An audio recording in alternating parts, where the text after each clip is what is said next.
তো প্রিয় শিক্ষার্থীরা, আজকে আমরা সমাধান করব চতুর্থ শ্রেণীর ইংলিশ ইউনিট হচ্ছে 15, পৃষ্ঠা নাম্বার হচ্ছে যে দেখো 69 এবং 70। তো 69 এবং 70 পৃষ্ঠা সমাধান করব। তো চলো ভিডিওটি শুরু করা যাক। তো দেখো আমাদের 2.2 তে কি লেখা আছে দেখো।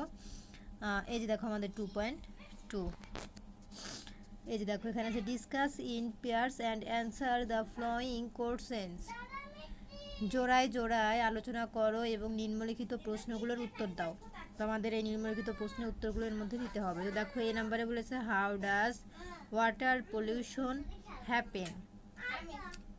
তো এখানে বলেছে কিভাবে পানি দূষণ হয়। তো কিভাবে পানি দূষণ হয় আমরা এর মধ্যে লিখবো। চলো উত্তরটি দেখে নিই।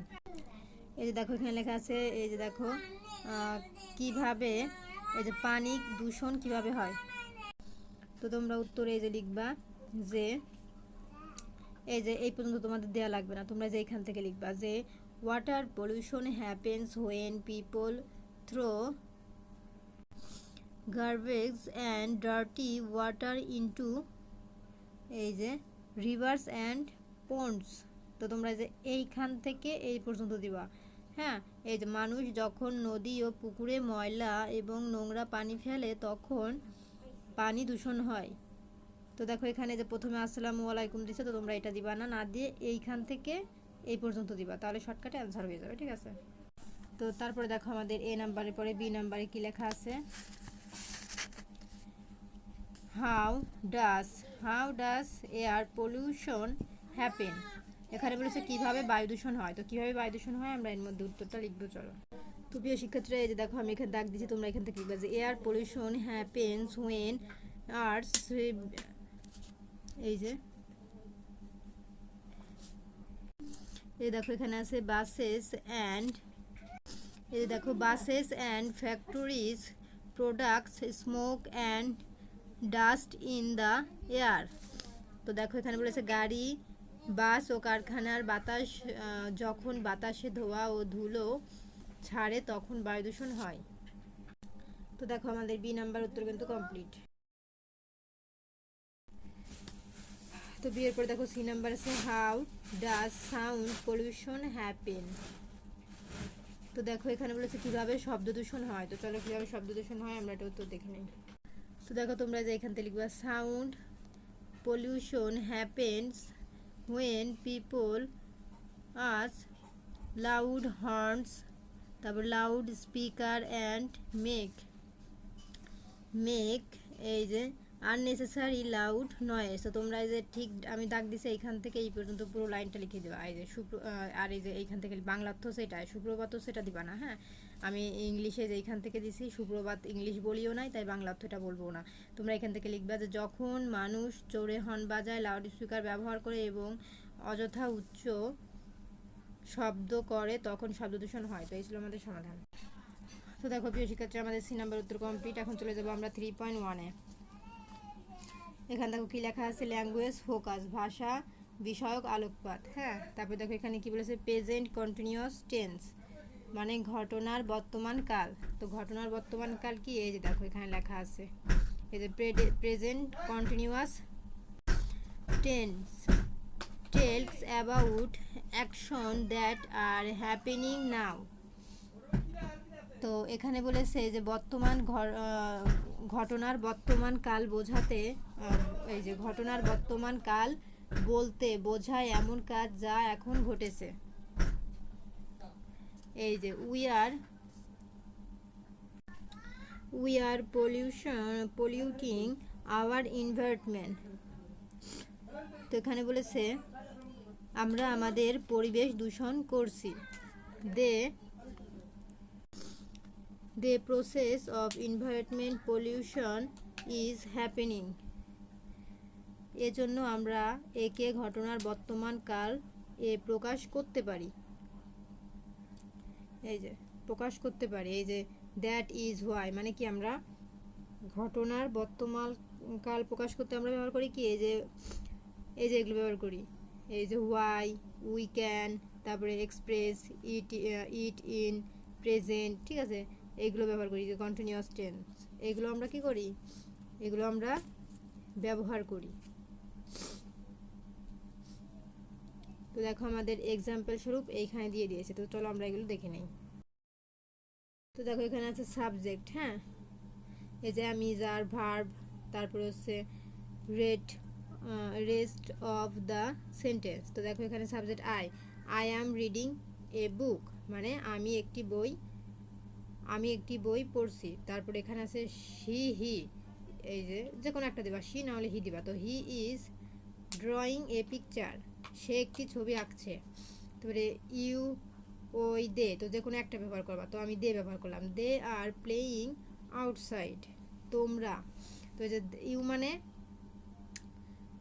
ইউ, ওই, দে, দে মানে কি তারা, আর উই মানে আমরা, আর ইউ মানে তোমরা। তো আমি দে ব্যবহার করলাম, মানে কি দে মানে তারা। তো দে আর প্লেয়িং মানে কি তারা বাইরে খেলছে, দে আর প্লেয়িং আউটসাইড, তারা বাইরে খেলছে। ঠিক আছে, তো আমাদের 69 পৃষ্ঠা কমপ্লিট। এখন আমরা চলে যাব 70 পৃষ্ঠার সমাধানে। তো দেখো আমাদের 69 পৃষ্ঠা কমপ্লিট, চলে এসেছি 70 পৃষ্ঠাতে। তো দেখো এখানে কি লেখা আছে 3.1.1, এখানে লেখা আছে use presents continuous tense in the following sentence. এখানে বলেছে যে নিচের বাক্যগুলো প্রেজেন্ট কন্টিনিউয়াস টেন্স ব্যবহার করো, নিচের বাক্যগুলোতে প্রেজেন্ট কন্টিনিউয়াস টেন্স ব্যবহার করো। তো দেখো এখানে এ নাম্বারে কি আছে, black smoke of vehicles is dash polluted they are। তো এখানে বলেছে গাড়ির কালো ধোয়া বাতাস। তো এখানে আমাদের উত্তর কি হবে, এই যেখানে পলিউটেড আছে প্রেজেন্ট, আমরা কি করব প্রেজেন্ট কন্টিনিউয়াস টেন্স ব্যবহার করে এই শব্দগুলো পূরণ করব। তাহলে এখানে যে পলিউটেড আছে না, আমরা এই পলিউটেডের জায়গায় পলিউটিং দিয়ে দেবো। ঠিক আছে, টিআইএনজি, মানে এখানে যা আছে আর টিআইএনজি ব্যবহার করব এখানে। ঠিক আছে, চলো আমি ডিরেক্ট উত্তরটা দেখাই, ভালো মতো বুঝতে পারবে। এই যে দেখো আমাদের এখানে পলিউটেড ছিল আর আমরা এখানে টিআইএনজি ব্যবহার করেছি। ঠিক আছে, এই যে গাড়ির কালো ধোঁয়া বাতাস দূষণ করছে। তারপরে এখানে আছে সাম পিপল আর থ্রো, হ্যাঁ দেখো এখানে লেখা আছে। তাহলে আমরা কি থ্রোয়িং আইএনজি ব্যবহার করবো, লাস্টে সবকটাই আইএনজি ব্যবহার করবো, তাহলে আমাদের উত্তর হয়ে যাবে। এখানে দেখো প্রশ্নে এই যে THR, হ্যাঁ ডাব্লু আছে, এই ডাব্লুর সাথে আমরা দেখো আইএনজি শুধু এতটুকু ব্যবহার করছি, তাহলে আমাদের উত্তর হয়ে যাচ্ছে। তাহলে কি হবে, কিছু মানুষ মাটিতে ময়লা ফেলছে। তারপর দেখো এখানে আছে সি নাম্বারে, এই যে cleanness bus drivers are making. তো দেখো এখানে কে দেওয়া আছে, তাহলে আমরা যদি প্রেজেন্ট টেন্স মানে বর্তমান টেন্স নিয়ে এগুলো বাক্যগুলো পূরণ করি, তাহলে আমরা লাস্টে আইএনজি ব্যবহার করবো। এখানে কে দেওয়া, হ্যাঁ আমরা কে ইটা বাদ দিয়ে আইএনজি ব্যবহার করব, তাহলে আমাদের উত্তর হয়ে গেল। ঠিক আছে, দেখো অসতর্ক বাস চালকরা হর্ন বাজিয়ে উচ্চ শব্দ সৃষ্টি করছে। তারপর দেখো ডি নাম্বারে আছে কি DESTROY। তো আমরা কি এই যে ওয়াই এর পরে দেখো আমরা আইএনজি ব্যবহার করেছি, তাহলে আমাদের উত্তর হয়ে গেল। মানে এখানে যা যা আছে তাই থাকবে, শুধু লাস্টে আইএনজি ব্যবহার করলে তোমাদের উত্তর হয়ে যাবে। আর এটার বাংলা অর্থ হবে কি হবে, মানে ইংলিশে তোমরা পারবা উই আর এই যে destroying our environment day by day, এই যে আমরা প্রতিদিন আমাদের পরিবেশ ধ্বংস করছি। আর এগুলো ইংলিশ উচ্চারণ তো তোমরা আসলে পারবা, যেহেতু একটু হলেও ইংলিশ পারো। তো বাংলা অর্থ এখানে দেওয়া আছে, ইংলিশটা তো পারবাই। দেখো প্রত্যেকটা আমি উত্তর বুঝাই দিচ্ছি। সো প্রিয় শিক্ষার্থীরা দেখো আমাদের এটা উত্তর কমপ্লিট। এখন চলে যাবো 4.1-এ। তো এখানে দেখো কি লেখা আছে 4.1-এ, এখানে লেখা আছে write a short composition on environment pollution. এখানে বলেছে যে পরিবেশ দূষণের ওপর একটি সংক্ষিপ্ত অনুচ্ছেদ লেখো। ওই যে আমরা বাংলাতে যেমন অনুচ্ছেদ লিখি না, রিডিংয়ের মতন 10-15 লাইন ওই রকম। মানে এখানে বলেছে যে পরিবেশ দূষণ সম্পর্কে, তো পরিবেশ কীভাবে দূষণ হয় সে সম্পর্কে আমাকে একটা অনুচ্ছেদ লিখতে হবে। ঠিক আছে, তো চলো আমি এটা উত্তর দেখাই দিই। এই যে দেখো এনভায়রনমেন্ট পলিউশন, পরিবেশ দূষণ।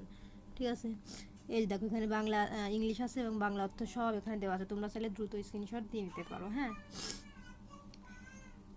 তো আমি একটু পড়ে শোনাই। Environment pollution is a major problem, এই যে পরিবেশ দূষণ একটি বিশাল সমস্যা। People are throwing waste into rivers and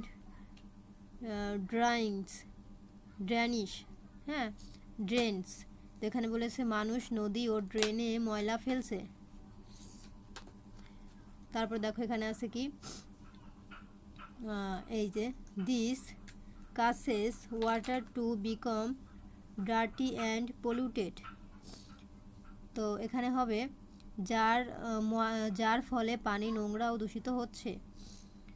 তো আমরা এই পর্যন্তই তো ছিলাম, লাইন বারে বারে হারাই যায়। এই তো এই যে স্মোক ফ্রম কার্স, হ্যাঁ, cars buses and factories is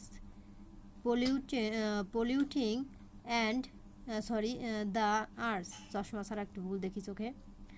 তো এখানে হবে এই যে গাড়ি, বাস ও কলকারখানা ধোয়া বাতাস দূষিত করছে। এই যে বাতাস দূষিত করছে। তো দেখো পুরোটা আমি আর পড়লাম না, তোমরা এটা স্ক্রিনশট দিয়ে লিখে নিতে পারো, ঠিক আছে। তো দেখো আমাদের এটা উত্তর কমপ্লিট। এখন চলে যাব আমরা 4.2-তে। এখানে আছে ওয়ার্ক ইন গ্রুপস। এখানে বলেছে দলগতভাবে কাজ করো। Make a poster on how you keep your environment save. এখানে বলেছে তোমরা কিভাবে আমাদের পরিবেশ নিরাপদ রাখো তার উপর একটা পোস্টার বানাও। দেন প্রেজেন্ট ইউর পোস্টার দেন এই যে present your poster in the class. এখানে বলেছে যে তারপর ক্লাসে সেটি উপস্থাপন করো। তো আমরা কিভাবে এই পোস্টারটা তৈরি করব, চলো আমরা একটু লিখে দেখাই। এই যে এই পোস্টারটা, ঠিক আছে, দেখো I will always throw rubbish in dustbin. আমি সব সময় ময়লা আবর্জনা ডাস্টবিনে ফেলবো। তারপর লিখবা I will not spit or throw plastic on the road. আমি রাস্তায় থুতু বা প্লাস্টিক ফেলবো না। তারপরে লিখবা I will tell others to use dustbin too. আমি অন্যদেরও ডাস্টবিন ব্যবহার করতে বলবো। তারপরে লিখবা I will join cleaning days or complete campaigns in my yards. হ্যাঁ, আমি আমার এলাকায় পরিচ্ছন্নতা দিবস অথবা অভিযানে অংশ নেব। তো এই ছিল আমাদের সমাধান। তোমরা এইগুলোর মধ্যে লিখে দিবা, ঠিক আছে, মানে এইটার উত্তর এটা লিখে দিবা পোস্টারে। তো এই ছিল আমাদের আজকের মতো সমাধান। পরবর্তীতে 71 এবং 72 পৃষ্ঠার সমাধান দেখার জন্য অবশ্যই সাবস্ক্রাইব মাই চ্যানেল।